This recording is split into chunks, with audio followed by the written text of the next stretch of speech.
ریاض الصالحین، جن اعمال صالحہ کی عادت ہو ان کی پابندی کرنا۔ یہ باب باندھا امام نووی رحمۃ اللہ علیہ نے کہ جن اعمال صالحہ کی عادت ہو نا، اعمال صالح اچھے اعمال کی، اس کی پابندی کریں، ٹھیک ہے، اس کو کرتے رہیں۔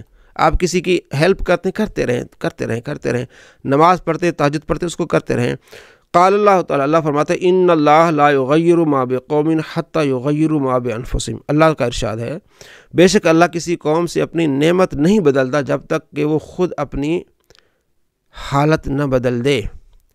اور اللہ تبارک و تعالیٰ فرمان ہے ولا تکونوا کالتی نقضت غزلها من بعد قوۃ انکاثا، سورہ نحل میں ایک عورت کے بارے میں کہ اور اس عورت کی طرح نہ ہو جس نے اپنی سوت مضبوطی کے بعد ریزہ ریزہ کر کے توڑ دی۔ سورہ نحل میں کہ وہ صبح وہ کاٹتی تھی سوت تو دوپہر تک کاٹتی رہتی تھی، اور دوپہر کو غصے میں آ کے وہ سارا توڑ دیتی تھی، خراب کر دیتی تھی۔ تو ایسا نہ کہو، بلکہ پابندی کے ساتھ کام کرتے رہو۔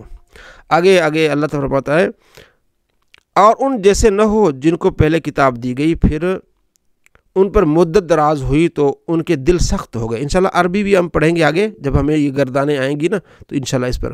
اور اللہ تعالیٰ نے فرمایا پھر اسے نہ نبھایا جیسا کہ اس کے نبھانے کا حق تھا، کہ نبھانے کا حق یہ تھا کہ اس کو پابندی کے ساتھ کرتے رہتے ہیں۔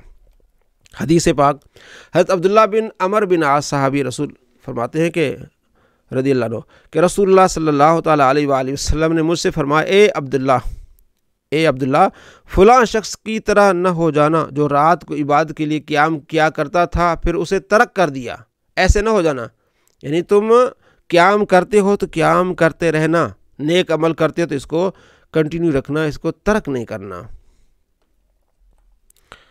بسم اللہ الرحمن۔ آگے ملاقات کے وقت اچھی گفتگو اور خندہ روئی سے پیش آنا مستحب ہے۔ جب کسی ملاقات کریں تو خوش ہو کے ملیں۔ وَخْفِضْ جَنَاحَكَ لِلْمُؤْمِنِينَ، اللہ تعالیٰ کے ارشاد ہے اور مسلمانوں کو اپنی رحمت کے پروں میں لے لو۔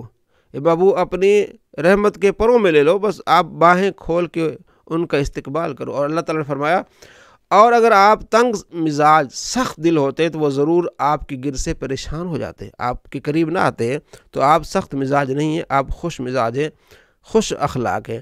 حضرت عدی بن حاتم رضی اللہ تعالیٰ عنہ سے مروی ہے کہ رسول اللہ صلی اللہ تعالیٰ علیہ وآلہ وسلم فرمایا آگ سے بچو، یعنی جہنم کی آگ سے بچو، اگرچہ کھجور کے ایک ٹکڑے کے ساتھ ہی ہو، یعنی صدقہ تھوڑا بہت دیا کرو۔ جو شخص یہ نہ پائے تو وہ اچھی گفتگو کے ذریعے جہنم سے نجات حاصل کر لے، یعنی صدقہ کرتے رہنا چاہیے۔ اگر آپ کے پاس نہیں پیسہ تو آپ اچھی گفتگو کریں، یہ بھی ایک صدقہ ہے، نیکی کا حکم دے، اچھی بات کا حکم دے، یہ بھی ایک صدقہ ہے۔ حضرت ابو ہریرہ رضی اللہ تعالیٰ سے روایت ہے کہ نبی کریم صلی اللہ تعالیٰ علیہ وآلہ وسلم فرمایا اچھی بات بھی صدقہ ہے۔ اچھی بات بھی کیا ہے؟ صدقہ ہے۔ جو بھی آپ اچھی بات کرتے ہیں کسی سے تو وہ کیا ہے؟ صدقہ ہے۔ حضرت ابو ذر رضی اللہ تعالیٰ فرماتے ہیں کہ رسول اللہ صلی اللہ تعالیٰ علیہ وآلہ وسلم نے مجھے فرمایا کسی نیکی کو حقیر نہ جانو، چاہے تھوڑی سی، یعنی کہ مسکرا کر ملنا۔ آگے آیا اس کی، اگرچہ تم اپنے بھائی سے خندہ پیشانی سے ملاقات کرو تو مسکرا کر ملنا، خوش ہو کے ملنا، یہ بھی نیکی، اس کو بھی حقیر نہ جانو۔ ایسا نہ ہو کہ آپ نے ہاتھ ملایا ہے تو آپ کا چہرہ کسی اور کی طرف ہو، نہیں، ہاتھ ملاؤ تم تراک طریقے سے، اسے تھوڑا جھنجھوڑو، مطلب اس کو ہلاؤ، وہ سمجھے کہ ہاں جی پوری توجہ جو ہے آپ کی اس کی طرف ہے، پھر اس سے محبت بڑھتی ہے۔ آپ اگر کوئی آپ کو ہاتھ ملاتا ہے آپ سے، اس کا چہرہ دوسری طرف ہے تو آپ کو نفرت آئے گی اس بندے سے کہ یار دیکھیں میرے سے ہاتھ ملا رہا ہے اور توجہ کدھر کہیں اور ہے، غور ہی نہیں کر رہا، یعنی تو یہ بات ٹھیک نہیں ہے۔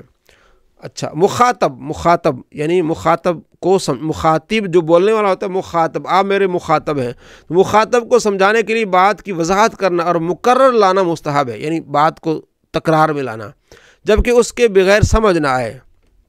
حضرت انس رضی اللہ تعالیٰ عنہ سے روایت ہے کہ نبی کریم صلی اللہ تعالیٰ علیہ وآلہ وسلم کوئی بات فرماتے تو اسے 3 بار لوٹاتے تاکہ آپ کی بات سمجھی جا سکے، اور جب کسی قوم کے ہاں تشریف لے جاتے تو انہیں 3 مرتبہ سلام کرتے، 3 مرتبہ۔ علامہ مفتی احمد یار خان نعیمی رحمۃ اللہ علیہ اس کی شرح کی کہ 3 مرتبہ اس طرح کہ السلام علیکم آپ علیہ السلام کہتے، جیسے مین گیٹ ہے وہاں السلام علیکم کہتے، پھر آ کے جب قریب آتے سب لوگ بیٹھے ہوئے ہیں سب کو پھر دوبارہ السلام علیکم کہتے، پھر جب آپ علیہ السلام اٹھ کے جاتے الوداع کہتے تو اس وقت بھی السلام علیکم کہتے، تو اس طرح 3 مرتبہ سلام کہنا ہو گیا۔ حضرت عائشہ رضی اللہ تعالیٰ فرماتی ہے کہ رسول اللہ صلی اللہ تعالیٰ علیہ وآلہ وسلم کی گفتگو نہایت واضح ہوتی تھی، جسے ہر سننے والا سمجھ لیتا تھا، اتنی یعنی کہ تیز گفتگو نہیں ہوتی تھی۔ تو ہمیں بھی اس سے سیکھنا ہے کہ ہمیں اس طرح گفتگو کرنی ہے کہ سننے والا سمجھ سکے کہ ہم کیا بات کر رہے ہیں۔ اللہ تبارک و تعالیٰ عمل کی توفیق نصیب فرمائے۔ جو ہم نے پڑھا اللہ قبول و منظور فرمائے۔